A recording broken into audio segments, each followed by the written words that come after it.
Deus abençoe sua vida em nome de Jesus, bem como essa igreja. Obrigado, querida. Deus os abençoe. Nós estamos falando sobre discipulado.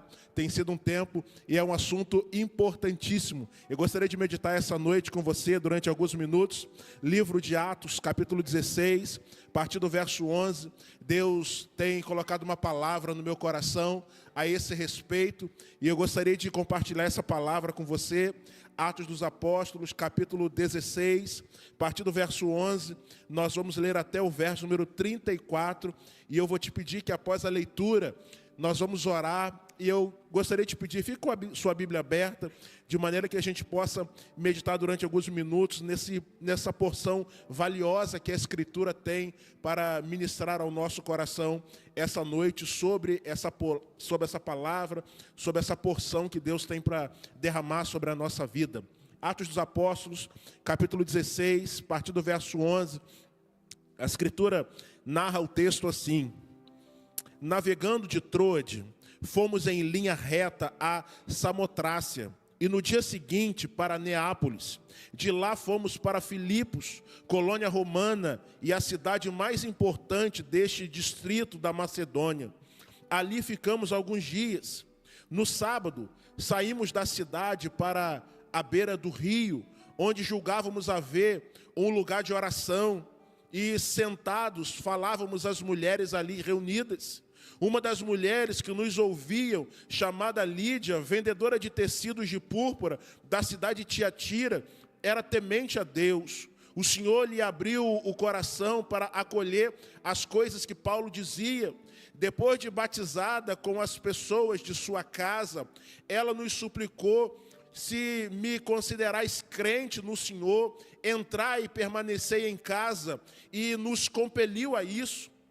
E aconteceu que, quando íamos ao lugar de oração, veio ao nosso encontro uma jovem que tinha um espírito adivinhador e que, adivinhando, dava grande lucro aos seus senhores. Seguindo Paulo e a nós, ela gritava: estes homens são servos do Deus Altíssimo, eles vos anunciam o caminho da salvação. Ela fez isso por muitos dias, mas Paulo, já aborrecido com isso, voltou-se e disse ao Espírito: eu te ordeno em nome de Jesus Cristo que saias dela. E na mesma hora ele saiu. Quando viram que a esperança do seu lucro havia desaparecido, seus senhores prenderam Paulo e Silas e os arrastaram para a praça perante as autoridades. E apresentando-os aos magistrados, disseram: estes homens que são judeus estão perturbando a nossa cidade. Eles divulgam costumes que a nós, romanos, não é permitido acatar nem praticar. A multidão investiu contra eles, e os magistrados, rasgando-lhes as roupas, mandaram espancá-los com varas. Depois de espancá-los muito, colocaram na prisão, ordenando ao carcereiro que os guardasse com segurança. Tendo recebido essa ordem, ele os colocou na prisão interna e prendeu-lhes os pés ao tronco. Por volta de meia-noite, Paulo e Silas oravam e cantavam hinos a Deus, enquanto os presos os escutavam. De repente, houve um terremoto tão intenso que os alicerces do cárcere foram abalados, e logo todas as portas se abriram e as correntes de todos se soltaram. O carcereiro acordou e, vendo abertas as portas da prisão, sacou a espada para suicidar-se, supondo que os presos haviam fugido. Mas Paulo gritou para ele: não te faças nenhum mal, porque estamos todos aqui. Ele pediu luz, correu para dentro e, trêmulo, prostrou-se diante de Paulo e Silas. Levando-os para fora, disse: senhores, que preciso fazer para ser salvo? Eles responderam: crê no Senhor Jesus, e tu e a tua casa sereis salvos. Então pregaram a palavra de Deus a ele e a todos os que eram de sua casa. Levando-os consigo, naquela mesma hora de noite, lavou-lhes os ferimentos, e logo foi batizado ele e todos os seus. Então os fez subir para a sua casa, e pôs a mesa para eles, e alegrou-se muito com toda a sua casa, por haver crido em Deus. Você pode dizer amém? Louvado seja o Senhor. Vamos orar? Deixa a sua Bíblia aberta. Pai nosso que estás no céu, nós estamos diante de uma palavra boa e perfeita do Senhor. Por favor, Deus, usa a tua palavra para falar ao nosso coração. Nos instrui sobre a tua palavra. Nós assim te pedimos, no nome bondoso e poderoso de Jesus. Amém, amém e amém. Queridos, minha meditação essa noite tem um título: As marcas do verdadeiro discípulo. As marcas de um verdadeiro discípulo de Jesus. Deixa eu dizer algumas coisas para você. Nós, por mais que muitas pessoas até achem isso, nós não estamos vivendo uma vida aqui meramente para ser vivida segundo os nossos planos e as nossas vontades. Nós estamos nessa vida, nessa terra, para cumprir os planos eternos de Deus para a nossa vida. Nós temos uma vida que pode ser breve, pode ser longínqua, mas nós vivemos aqui para cumprir os projetos de Deus para nós. Se nós, como igreja, não entendermos o que Deus está sonhando para nós e colocarmos o nosso coração na obra para viver o reino, os projetos de Deus, nós estamos perdidos. Nós estamos simplesmente perdidos porque fomos chamados por Deus, comissionados por Deus para viver os seus planos e os seus projetos. Quando a gente fala de discipulado, a gente precisa entender aquilo que Deus nos chamou para ser. Fomos chamados por Deus para viver o discipulado, para sermos discípulos de Jesus e gerarmos discípulos na vida de outros. Foi para isso que Deus nos chamou como igreja. Jesus, antes de subir aos céus, ele disse assim, olha, ide por todo o mundo e pregue o evangelho a toda criatura, batizando-os em nome do Pai, do Filho e do Espírito Santo, e ensinando-os a guardar todas as coisas que eu tenho ensinado a vocês. E eis que eu, Jesus, estarei com vocês até a consumação dos séculos. Se você é discípulo de Jesus, essa palavra é para você. Se você foi alcançado por Jesus, essa palavra é para você. Nós somos chamados por Deus para viver o ministério, para trazer outros para Jesus, para comunicar o reino na vida das pessoas. Não fomos chamados para viver uma vida como nós queremos, mas como Ele sonhou que nós vivamos. Aí a pergunta para nós é: temos vivido um discipulado genuíno? Marcos capítulo 10, verso 25. Jesus diz assim: basta ao discípulo ser igual ao seu mestre. Basta ao discípulo. É simples. O discípulo precisa ser igual ao seu mestre. Sabe, queridos, nós somos chamados para reproduzir a vida de Jesus na nossa vida. E viver a vida de Jesus na nossa vida não tem nada a ver com a gente viver os nossos planos e os nossos projetos. Paulo diz em Gálatas 2:20, já estou crucificado com Cristo e vivo, não mais eu, mas Cristo vive em mim. E a vida que agora vivo, vivo-a na fé do Filho de Deus. Eu crucifiquei a minha vida com Cristo para viver a vida dele na minha vida. Jesus deu a vida dele na cruz para que nós tivéssemos uma nova vida, uma vida maior e uma vida melhor. Com isso eu não quero dizer que você não vai realizar sonhos e projetos seus, não. O que eu quero dizer é que os sonhos, os projetos de Deus precisam estar sobre os seus sonhos e os seus projetos. O maior projeto de vida não é ter, não é possuir, não é conquistar. O maior projeto de vida é ser o que Deus sonha para que nós fôssemos. Mateus 24, Jesus diz assim: e naquele dia, muitos dirão, Senhor, Senhor, nós profetizamos em teu nome, nós expulsamos demônios em teu nome, mas eu vos direi, apartai-vos de mim, malditos, porque eu não vos conheço. Não é sobre o que eu faço, não é sobre a área de ministério na igreja, não é onde eu trabalho, é sobre quem eu sou no reino, se eu sou discípulo ou se eu não sou discípulo de Jesus. A gente acha que a gente pode viver um meio evangelho, que a gente pode caminhar com Deus por parte, só que não dá. Ou somos de Deus ou não somos de Deus. Sim, sim, não, não. O que vai além disso procede do maligno. Ou você é de Deus, ou você não é de Deus. Eu brinco lá na igreja que Deus não tem sobrinhos. O reino de Deus é um reino de filhos. Ou você é filho, ou você não é filho. Ou você foi alcançado por Jesus, ou na boa, você precisa ser alcançado por Jesus. Você precisa entregar a sua vida a Jesus. Uma vez eu estava conversando com uma missionária, e ela disse para mim assim: ou alguém é missionário, ou ele é um campo missionário. Ou esse cara foi alcançado por Jesus e ele está comprometido a alcançar outros. Ou talvez esse camarada precise ser alcançado por Jesus genuinamente. Sabe no que eu acredito? Tem muita gente perto do reino, mas longe da salvação. Tem muita gente perto das coisas espirituais. Nós nos habituamos nesse tempo com as coisas espirituais. Nós acostumamos a vir à igreja, nós nos habituamos a isso. Mas nós precisamos realmente viver esse evangelho. Durante muito tempo, nós fomos ensinados. Ser crente é ir na igreja. Então a gente vem para a igreja. Domingo, quarta-feira, a gente vem na igreja. Só que ser crente é mais do que vir na igreja. Ser crente é viver o evangelho. E nós precisamos, na prática, viver esse evangelho de Jesus. Na nossa vida, nas nossas ações, aonde quer que nós formos. Simplesmente isso. Viver o evangelho de Jesus. Viver aquilo que Deus está sonhando para a nossa vida. E aí a palavra que eu quero trazer ao seu coração essa noite é: quais seriam as marcas de um verdadeiro discípulo?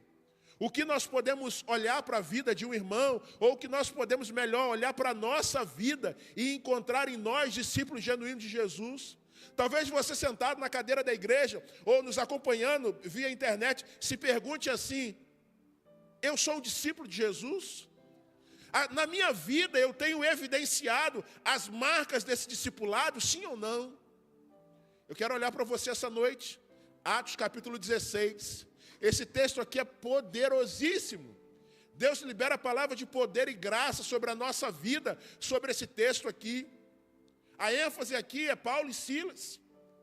Duas pessoas que deixaram o seu modo de viver e escolheram viver os planos e os projetos de Deus para as suas vidas. Isso é ser discípulo. Você não precisa abandonar a sua vida, a sua casa, seu emprego. Não, a não ser que Deus diga isso para você de maneira clara e objetiva. Mas no mais, continue a viver a sua vida, mas ponha os planos e os projetos de Deus sobre tudo aquilo que você tem sonhado e tem projetado. Algumas são as marcas, eu quero começar com elas. Versículos 13 e 16, aqui de Atos 16, diz assim o texto. No sábado, saímos da cidade e fomos para a beira do rio, onde esperávamos encontrar um lugar de oração. Sentamos-nos e começamos a conversar com as mulheres que se haviam reunido ali. Verso 16. Certo dia, indo nós para o lugar de oração, encontramos uma escrava que tinha um espírito pelo qual predizia o futuro. Ela ganhava muito dinheiro para os seus senhores com adivinhações. Eu quero começar dizendo a você que as marcas do verdadeiro discípulo se manifestam quando você foca na missão do reino. Paulo e Silas, nesses dois versículos, eles saíram do lugar onde eles estavam morando, ou estavam hospedados, e estavam indo a um lugar de oração. Eles estavam indo a um lugar para buscar a Deus, para falar com Deus, para um relacionamento com Deus. Só que no meio do caminho, eles encontraram duas mulheres. A primeira se chamava Lídia. A segunda a gente não sabe o nome nem a sua história. A gente sabe que ela era jovem e que ela estava possuída por um demônio. É a única coisa que a gente sabe. Mas a gente sabe que eles estão indo para um lugar fazer uma coisa. E ao longo do caminho, eles se deparam com duas pessoas diferentes.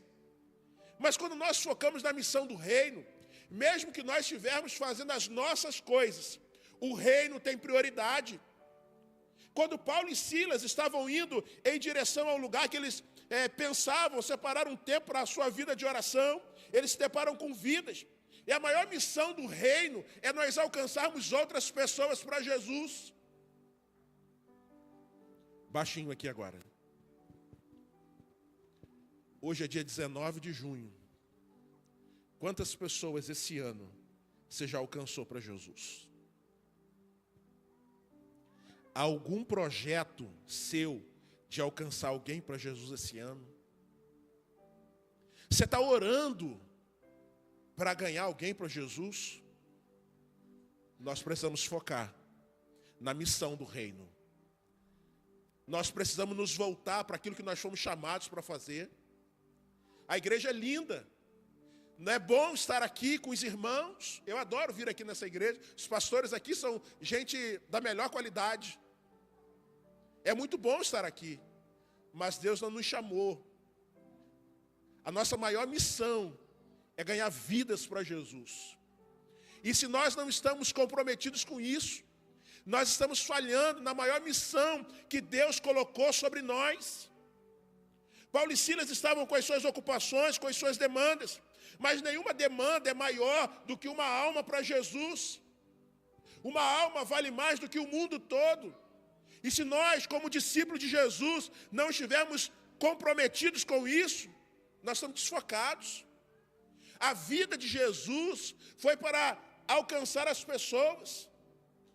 Jesus disse que veio salvar aquele que se havia perdido. O ministério de Jesus é um ministério de alcance. Qual é o nosso ministério? Qual é o ministério da igreja dos nossos dias? Pastor Bill Hybels, um pastor americano, ele diz assim: eu não sei quando nem onde, mas a igreja saiu dos trilhos. A igreja saiu dos trilhos porque nós começamos a viver a nossa vida e esquecemos a maior missão que Deus depositou sobre nós, que é alcançar vidas para Jesus.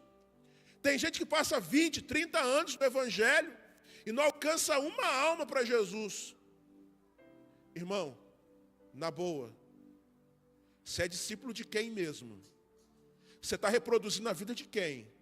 Porque a vida de Jesus foi alcançar a vida de outros. Se a gente não está focado na missão do reino, a gente está focado no quê?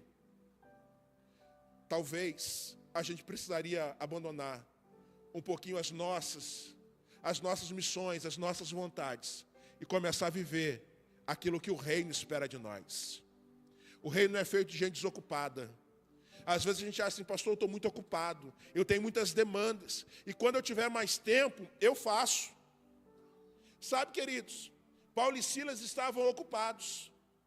Paulo e Silas tinham as suas demandas, mas nenhuma demanda é maior do que anunciar o reino de Deus para almas que necessitam ser alcançadas pelo Senhor. A maior missão do reino é alcançar gente para Jesus. O maior serviço que você pode prestar a Deus é quando você leva uma alma aos pés de Jesus. É isso. Ser discípulo é isso. Fazer discípulo é isso. É isso que Deus espera de nós. A marca de um discípulo é porque ele está focado no reino e alcançar vidas e almas para o reino. Aonde Deus tem te levado?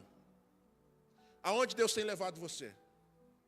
Paulo e Silas estavam indo ao rio, a um lugar de oração, e nesse lugar onde eles estavam indo, Deus colocou pessoas no caminho. Deixa eu dizer uma coisa para você: Deus está colocando gente no seu caminho. Deus está colocando líderes. Deus está colocando jovens que podem estar com demônio ou sem demônio no seu caminho. Mas Deus está colocando gente no seu caminho. Não é para você olhar para elas e dizer Deus te abençoe. É para você ministrar o reino sobre a vida delas. Eu ouço crente dizer assim: pastor, eu não sei o que falar. Fala o que Deus fez na sua vida. Agora, se Deus não fez nada na sua vida, no final do culto me espera ali, que eu quero contar para você o que Deus fez na minha. E eu quero te convidar a aceitar Jesus. Porque se Jesus não fez nada na sua vida, você precisa entregar a vida a Jesus. Porque Paulo diz que se alguém está em Cristo, nova criatura é, as coisas velhas já passaram, eis que tudo se fez novo. Tem uma história, tem algo que Deus fez em você, através de você, tem uma história de Deus na sua vida. Então a gente tem história para contar. Talvez você não seja um profundo conhecedor das Escrituras, talvez você não seja capaz de guardar versículos de cor, mas você é capaz de dizer o que Jesus fez na sua vida. Eu sei de onde Jesus me tirou, e eu sei para onde Jesus vai me levar, que é o reino celeste de glória que Ele há de conduzir a sua igreja. Eu estou indo para lá. Eu sei de onde eu saí, eu sei para onde eu estou indo. E eu tenho uma história de vida, de transformação de Deus sobre a minha vida. Eu tenho história para contar. Nós, como igreja, precisamos falar do que Deus está fazendo na nossa vida e daquilo que Deus quer fazer através de nós. E uma pergunta não pode cessar: você gostaria de entregar a vida a Jesus? Essa é a frase que tem que estar na boca da igreja. A igreja foi chamada para fora, para alcançar as pessoas de fora, para falar desse Jesus às pessoas que estão lá fora. Nós somos discípulos.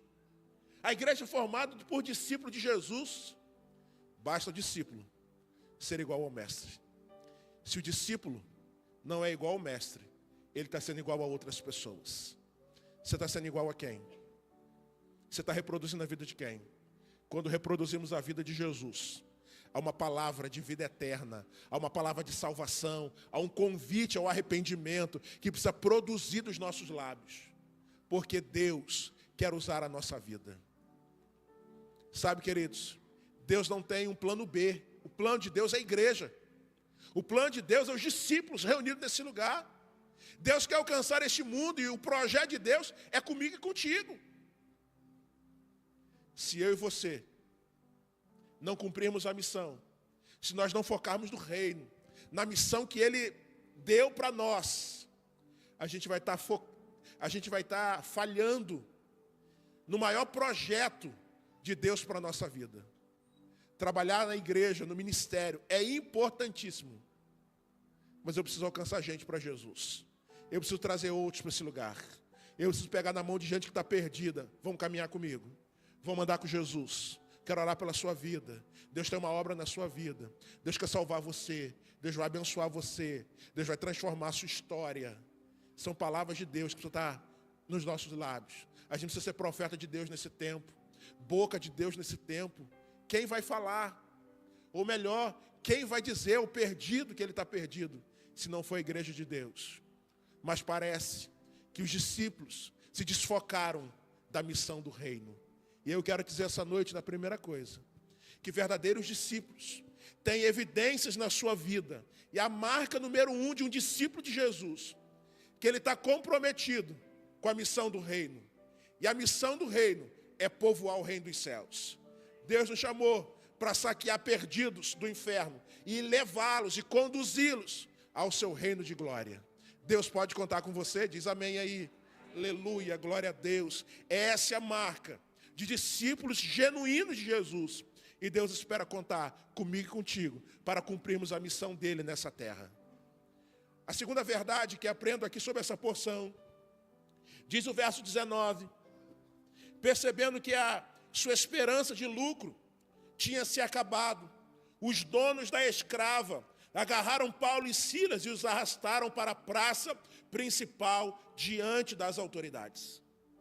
A segunda coisa que aprendo, como marca na vida de um discípulo genuíno, é que nós temos foco em Deus e não em agradar as pessoas. O foco do discípulo é em Deus, não são as pessoas. Paulo e Silas vão olhar para aquela jovem que está endemoniada e vão ordenar em nome de Jesus que o demônio vá embora. As pessoas que doravante eram responsáveis por aquela jovem ficaram irritadíssimas, porque a fonte do seu dinheiro, do seu recurso, acabou. Não tem mais um demônio que trazia algum tipo de adivinhação, porque quem conhece o que está para frente é Deus. O que o demônio fazia é iludir, ludibriar as pessoas daquele lugar. Não tinha mais ninguém para ludibriar as pessoas e tomar o dinheiro delas. Então as pessoas responsáveis por aquela mulher ficaram altamente irritadas contra Paulo e Silas. Só que Paulo e Silas não estão preocupados com aquelas pessoas. Estão preocupadas com o que Deus pensa a respeito deles. Às vezes, nós não falamos verdades espirituais para as pessoas, porque nós não queremos magoá-las. Às vezes nós não falamos de Deus para a vida das pessoas, porque temos medo de feri-las. Sabe, irmãos, nosso foco é Deus. Não devemos ser com isso pessoas grosseiras, pessoas rudes, mas nós precisamos falar as verdades de Deus às pessoas. Se você morrer, você vai para o inferno. É com amor. E eu espero que você se arrependa. Mas essa é uma verdade. Sabe, queridos, no anseio de agradar pessoas, nós estamos deixando que elas vão para a perdição do inferno, sem falar das verdades de Deus para elas. Nós somos boca de Deus nesse tempo. Quem vai trazer a mensagem do arrependimento? Quem vai trazer a mensagem que confronta o pecado? A igreja.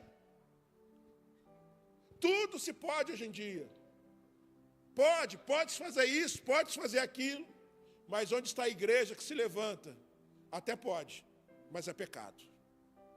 Onde está a igreja de Jesus, que se posiciona para dizer que o que é certo e o que é errado, para falar de pecado, para falar de arrependimento, de quebrantamento, de vida eterna, de céu e de inferno? Queremos agradar as pessoas mais do que estamos agradando o próprio Deus. As pessoas nos dão tapa no ombro e dizem: poxa, você é um crente legal. A gente fala para ela: Deus abençoe você. Mas a gente nunca diz que ela está perdida. E que se ela não mudar as atitudes e as práticas, entregar a vida genuinamente a Jesus, ela está perdida. Elas estão felizes conosco. Mas o próprio Deus lá dos céus está com o coração entristecido pelas nossas práticas e pelas nossas ações. Só que nós nos esquecemos que, como igreja, nós nos apresentaremos diante do tribunal de Cristo e prestaremos conta. Jesus vai perguntar para nós duas perguntas que eu acredito que farão parte dessa entrevista. Quantas pessoas estão aqui por sua causa?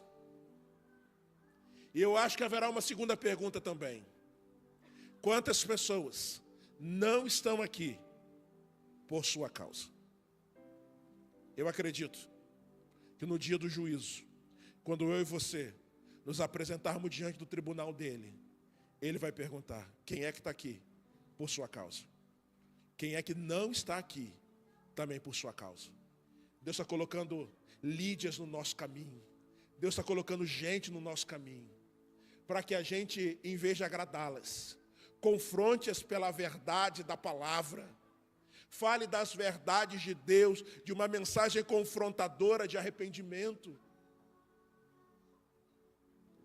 Se eu e você, igreja de Jesus, agradarmos mais as pessoas do que agradarmos o próprio Deus, nós estamos perdidos.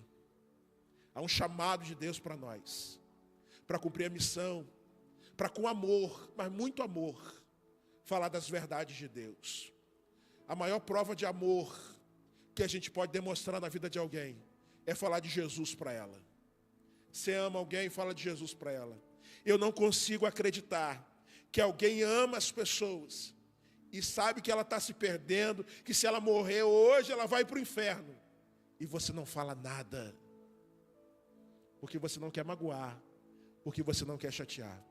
Discípulos de Jesus estão preocupados com o que Jesus pensa deles. Agora vamos ser sinceros. Quando Deus olha nessa noite para mim e para você, Jesus está feliz ou Jesus está triste comigo e contigo? Hoje eu falei de Deus para alguém. Essa semana eu comuniquei o reino para alguém. Essa semana eu fui instrumento de Deus na vida de alguém. Jesus está contente comigo? Nós seremos aprovados ou nós seremos reprovados naquele dia? Às vezes, no anseio de agradar pessoas, desagradamos o próprio Deus. Certa vez, Pedro e João foram presos, lá no início do livro de Atos. E eles foram presos por anunciar o evangelho de Jesus. E eles foram soltos. E as autoridades judaicas disseram assim: nós vamos soltar vocês, mas a gente não quer mais ouvir vocês falando esse tal de Jesus aqui. Tá bom? Pedro e João, estamos indo. Meia hora depois, uma hora depois, Pedro e João estão lá no templo, porque Jesus salva, porque Jesus liberta. As autoridades judaicas: ué, mas a gente acabou de conversar que não era para vocês falar o nome desse nome aqui. Pedro e João: você acha que está certo obedecer mais aos homens do que obedecer a Deus? O próprio Deus deu uma ordem: ide, vão, façam discípulos.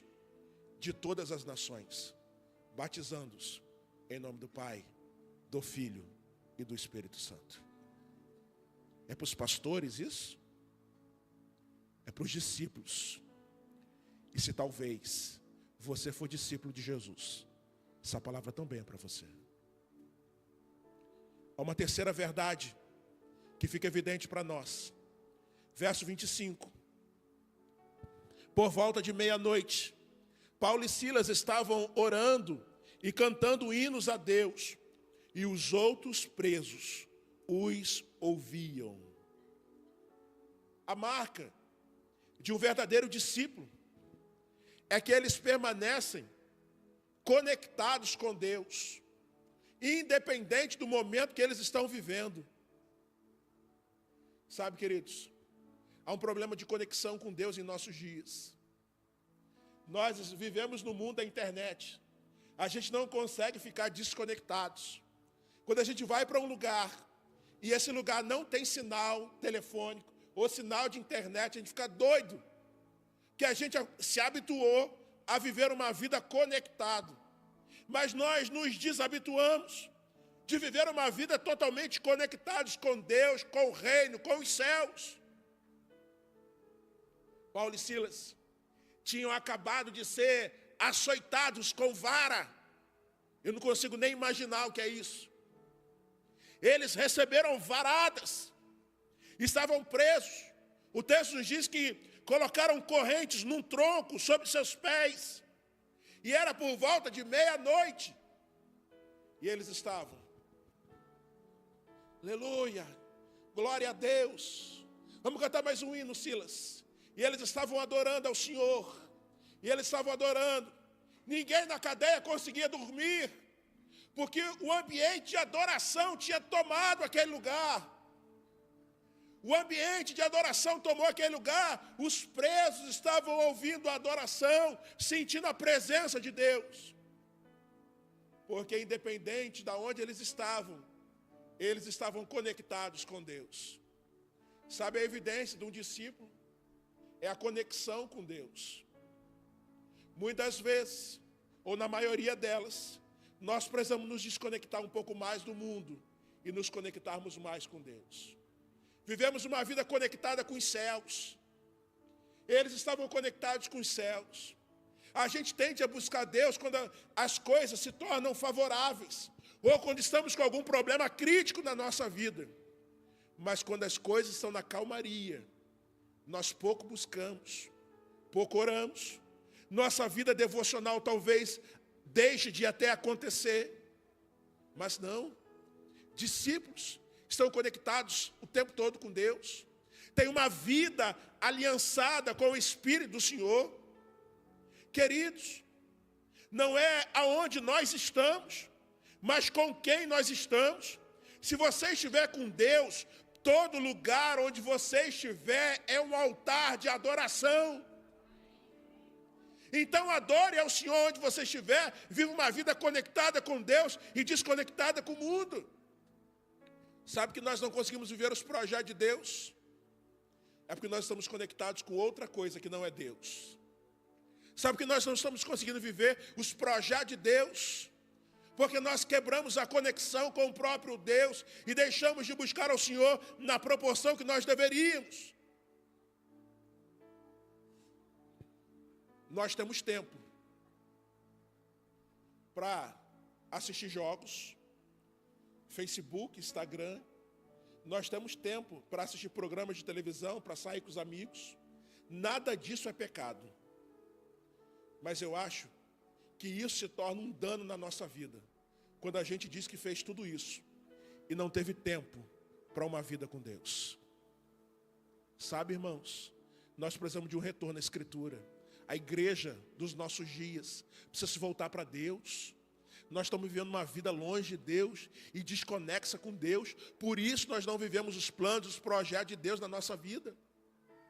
Na parábola do semeador, que é uma das parábolas que eu mais gosto. Na parábola do semeador, a parábola diz assim: o semeador saiu a semear a sua semente. Ele saiu para semear uma semente, porque ele tinha semente. Você é um semeador de Deus, um semeador do reino. Qual é a semente que você tem para semear? Se não tivermos uma vida devocional séria, não temos semente. Se a gente não ora e não lê Bíblia todo dia, não temos semente. O que está no nosso coração? A gente se encheu de quê? A gente precisa de uma conexão com o alto. Paulo e Silas estavam indo para um lugar de oração, no verso 13. Isso foi um dia. No outro dia estavam indo para um lugar de oração, é lugar de oração, de vida com Deus, de busca pela palavra, de uma vida séria. Nós nunca tivemos tantas Bíblias como nós temos hoje. Provavelmente você tem algumas Bíblias no seu celular, eu tenho umas 3 ou 4 no meu. E não importa onde você está lendo, se é no celular, se é Bíblia de papel, se é no computador, sei lá onde você está lendo esse negócio. O importante é a sua conexão com Deus e a conexão com o alto. E isso é o mais importante. De uma vida devocional séria com Deus. Nós terminamos a semana e a gente chega domingo da igreja. E quando os pastores falam de uma vida devocional, de uma vida de oração, a gente se vira e diz assim, olha, essa semana foi tão corrida, pastor. Eu realmente não tive tempo, eu até queria, mas eu não tive tempo. Eu tive tempo para dormir. Eu tive tempo para comer. Eu tive tempo para sair. Eu tive tempo para visitar meus amigos. Eu tive tempo para tudo, mas eu não tive tempo para Deus. E aí domingo eu me apresento na igreja, dizendo, eu sou discípulo de Jesus, com uma vida totalmente desconecta de Deus e do reino. Sabe por que a gente não está vivendo o reino que a gente deveria estar vivendo? Porque aqui, nesse ponto aqui, a gente está falhando. Aqui está o segredo para a gente viver uma vida no reino, para um discipulado genuíno. Eu preciso receber do mestre as instruções diárias para ministrar na vida de outros. Eu não sou discípulo de outra pessoa a não ser de Jesus. Tem até outros líderes espirituais que nos orientam. E isso é valioso demais. Mas o nosso maior mestre é o Senhor Jesus. O que a gente está ouvindo dos céus? O que eu estou ouvindo? Os céus falando comigo. O que eu estou olhando para a vida de Jesus? E a vida de Jesus tem me instruído. Quando eu deixo de olhar para Jesus, para a sua palavra, para os seus ensinos, eu começo a fracassar na vida cristã, na vida espiritual, que eu estou desconectado. E aí, eu tenho o histórico de desculpas, mas pastor, o senhor não sabe. Pare de falar isso.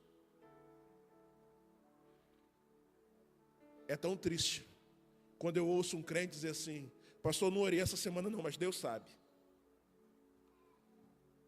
Eu não tive vida com Deus essa semana não, mas Deus sabe. O que é que Deus sabe? Que outras coisas foram mais importantes do que Ele. Sabe, queridos, eu tenho aprendido na minha vida espiritual, Deus não tem filhos preferidos. Não tem. E eu ouço crentes dizerem isso. Pastor, Deus gosta mais de fulano do que gosta de mim. Porque Deus abençoa mais irmão A ou irmão B, mais do que me abençoa. Então Deus tem filhos preferidos. Deus não tem filhos preferidos. Sabe o que Deus tem? Filhos que o preferem mais do que outros. Tem filhos que gastam 4, 5, 10, 20 horas por semana com Deus. Mas tem filhos que gastam 30, 40 minutos com Deus. E tem uns que se dizem filhos e que gastam 0 tempo com Deus. E aí depois eles dizem que Deus tem filhos preferidos.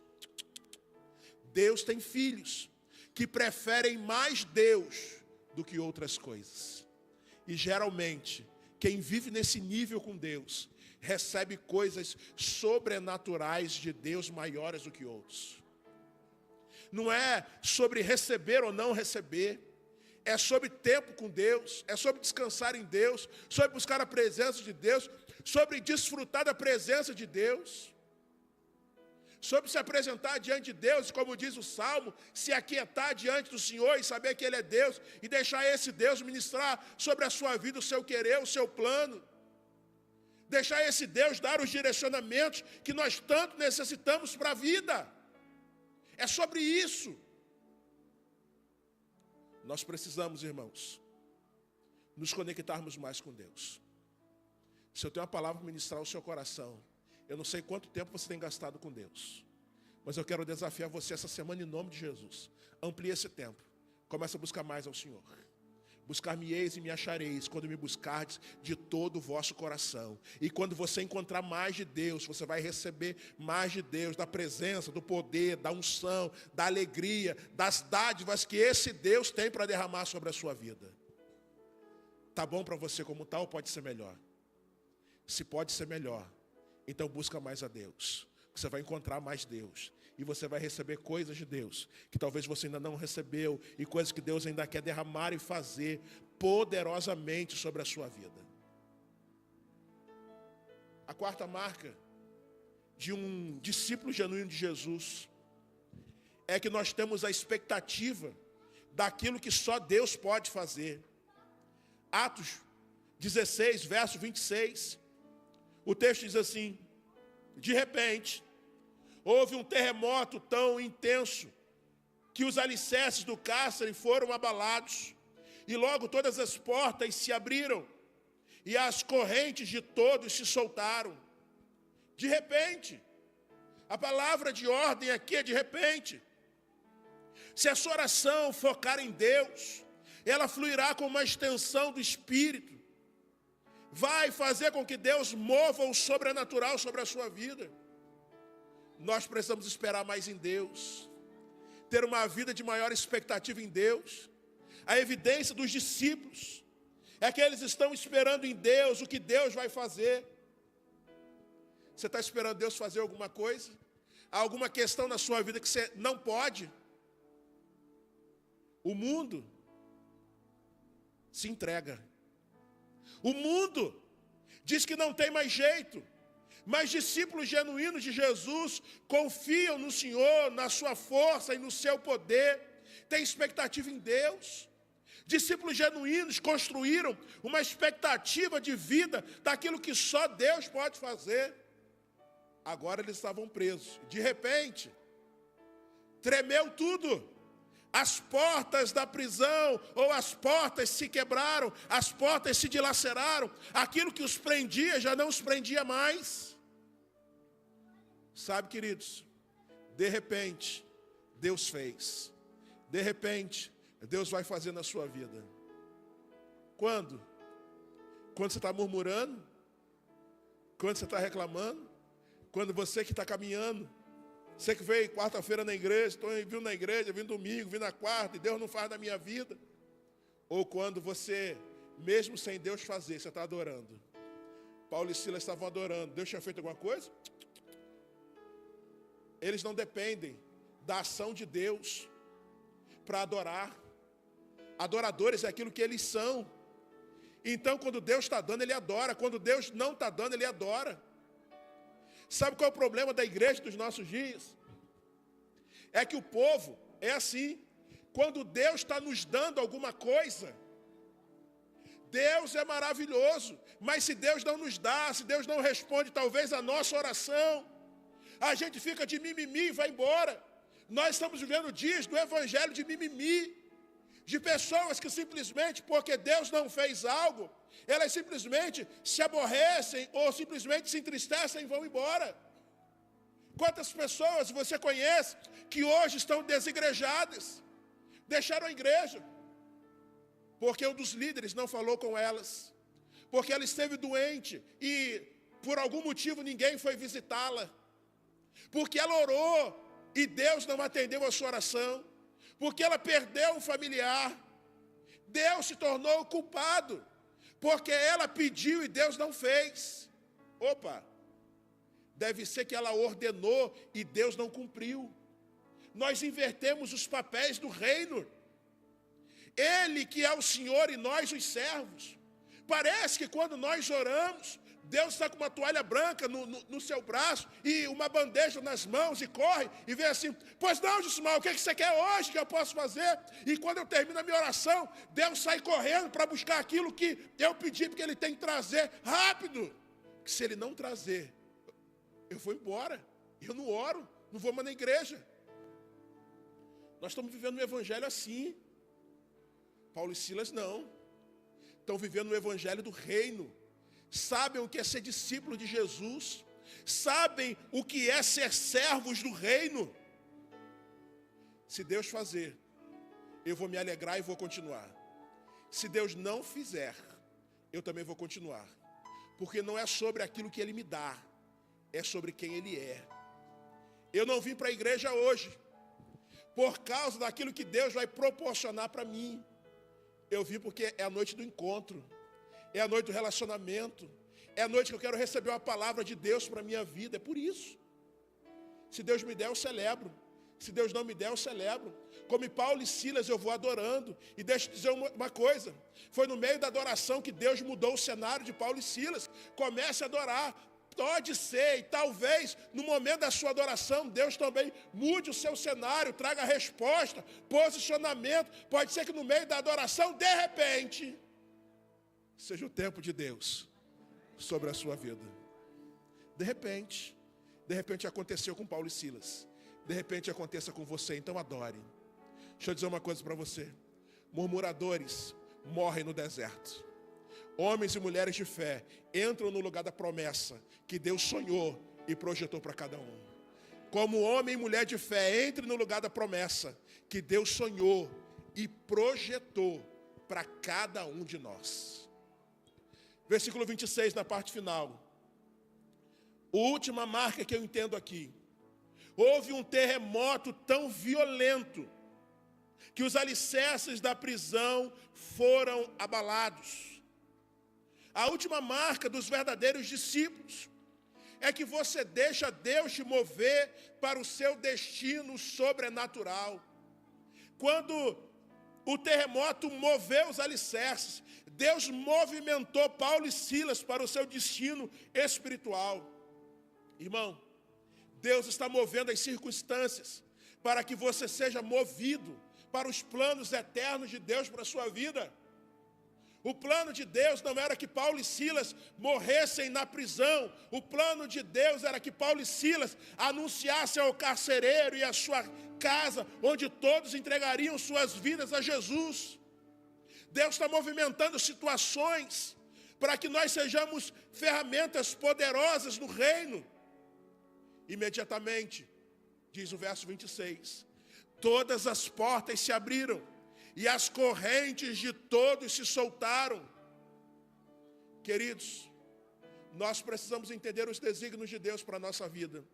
Provérbio 19, 21, diz que muitos são os planos do coração do homem, mas o que prevalece é o propósito do Senhor. O que vem de Deus permanece. O que vem de Deus continua. Nós precisamos entender os projetos de Deus para a nossa vida. Deixar que o Espírito de Deus movimente a minha vida e a sua vida para aquilo que Ele tem sonhado e projetado para nós. Verdadeiros discípulos de Jesus estão atentos para os direcionamentos de Deus. Não andam segundo o seu querer. Não andam segundo suas vontades. Andam segundo o querer e segundo o projeto de Deus. E isso é ser discípulo. Eu ouvir Deus e ser dirigido pelo Espírito de Deus. Aonde Deus está te mandando nesse tempo? Quais são os direcionamentos de Deus para a sua vida? Quais são os lugares e as áreas que Deus quer operar sobre a sua vida? Eu tenho aprendido, irmãos, nós trabalhamos para esse tempo. Nós trabalhamos para prover, muitas vezes, necessidades materiais. Deus trabalha para a eternidade. Deus trabalha para a eternidade. Tudo aquilo que Deus faz é para a eternidade. Deus não é um velhinho e está com problemas e não aguenta fazer mais nada. Jesus diz em João, capítulo 5, eu trabalho até agora e meu Pai está trabalhando também. Nós somos ativos no reino.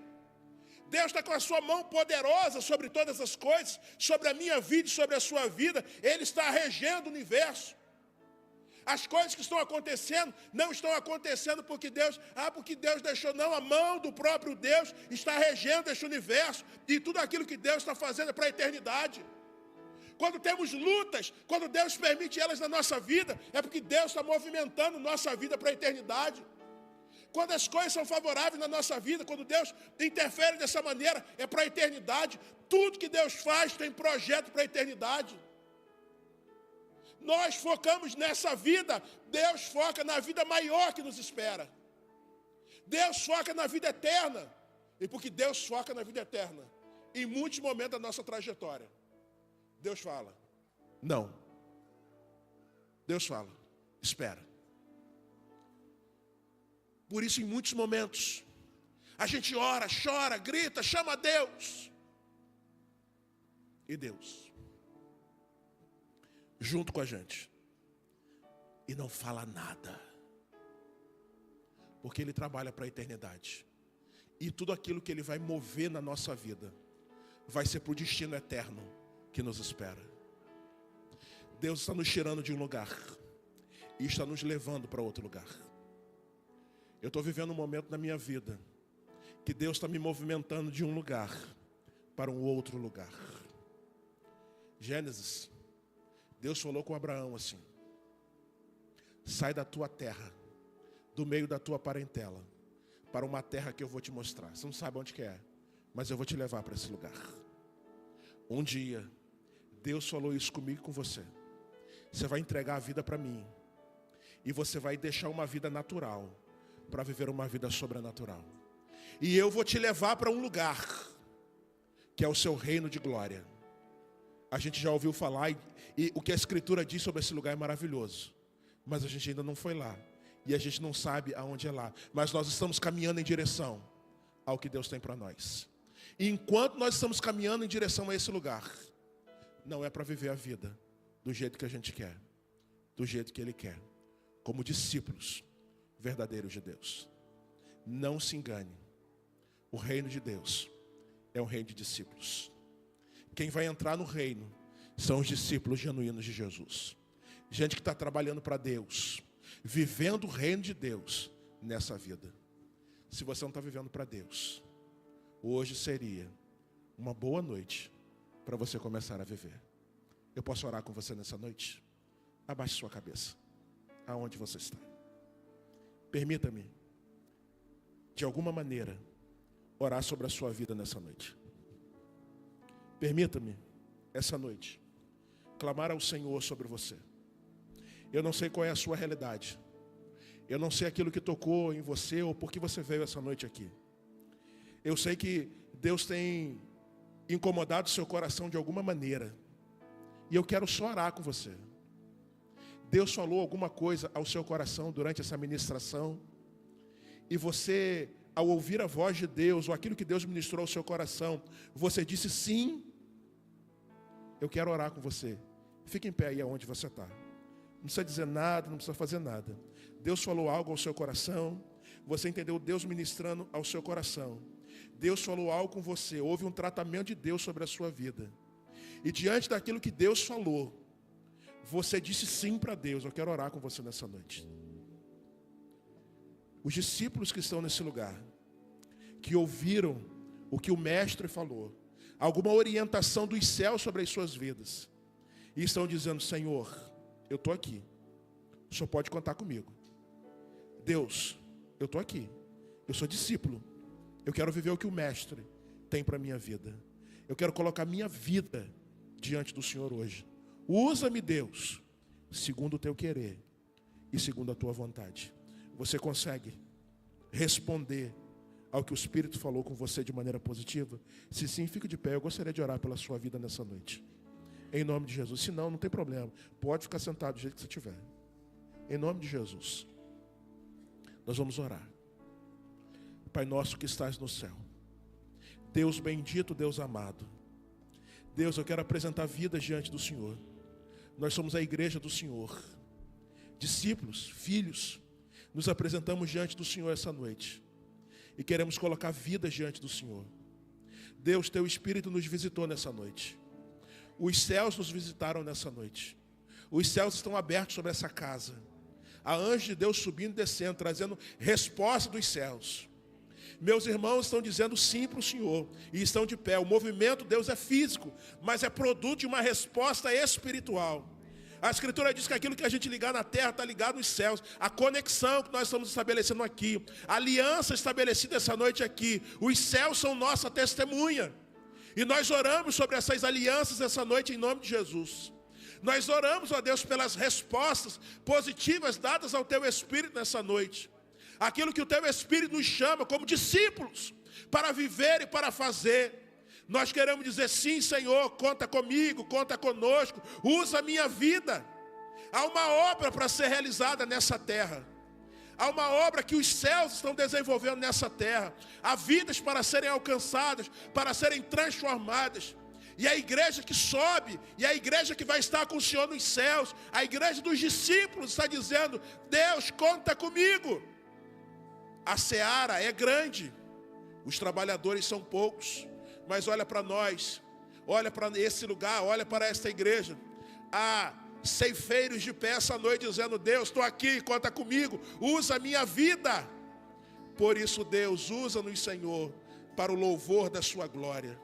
Aonde nós estivermos, o que nós estivermos fazendo, cumpre teu querer, tua vontade, teus projetos na nossa vida. Que o teu nome em nós seja engrandecido, que a tua igreja seja edificada e que o teu povo seja abençoado.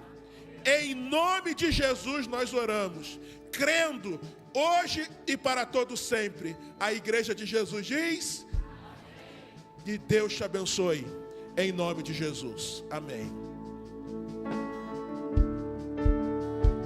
Você pode se manter de pé?